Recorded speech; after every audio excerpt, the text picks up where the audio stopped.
방금 보신 파크 골프장 문제를 취재한 송현준 기자와 자세한 얘기 나눠보겠습니다. 자, 송 기자 어서 오십시오. 네.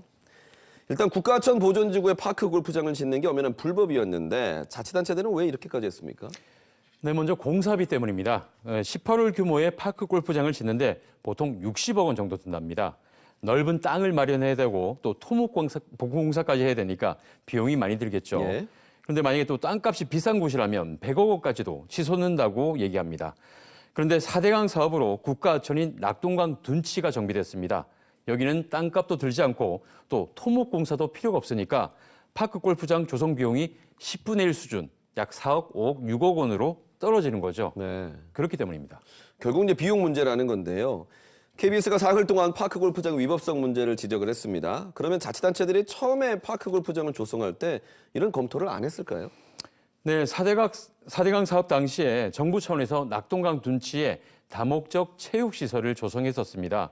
예, 산책로, 공원 네. 이런 간단한 시설은 분명 합법이었습니다. 그런데 일부 자치단체가 이 파크 골프는 일반 골프와 다르게 농약이나 비료 이런 것들을 사용하지 않으니까 이 다목적 체육시설에 포함되는 거 아니냐 이렇게 오해한 측면이 있는 겁니다. 네. 물론 관련 법령을 제대로 검토하지 않은 겁니다. 그러면 반대로 법을 개정해서 풀 수 있는 문제는 아닙니까? 네, 그래서 경상남도와 각 자치단체는 정부의 법 개정을 요구하고 있습니다.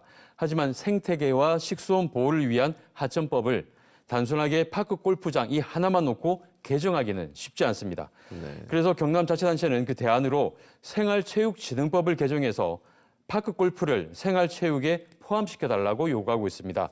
별도의 규정을 만들어달라는 거죠. 네. 자, 송현준 기자, 그럼 결국 이 문제 어떻게 해결을 해야 될까요? 예, 이달 초에 경상남도와 낙동강 유역환경청이 긴급 업무 협의를 했습니다. 여기서 취수원 반경 4km 구간에 있거나 또 보전지구에 있는 파크 골프장은 원칙적으로 폐쇄를 하고 다른 골프장은 관련 절차에 맞춰서 합법화하는 내용이 논의됐습니다. 경상남도는 일선 시군과 협의해서 신규 파크 골프장 수요를 내부적으로 조정한다는 계획입니다. 다만 파크 골프장을 민간에 위탁 운영하는 방법에 대해서는 환경부와 입장 차이가 워낙 커서 법제처의 유권 해석이 필요합니다. 네, 알겠습니다. 송현준 기자였습니다. 잘 들었습니다.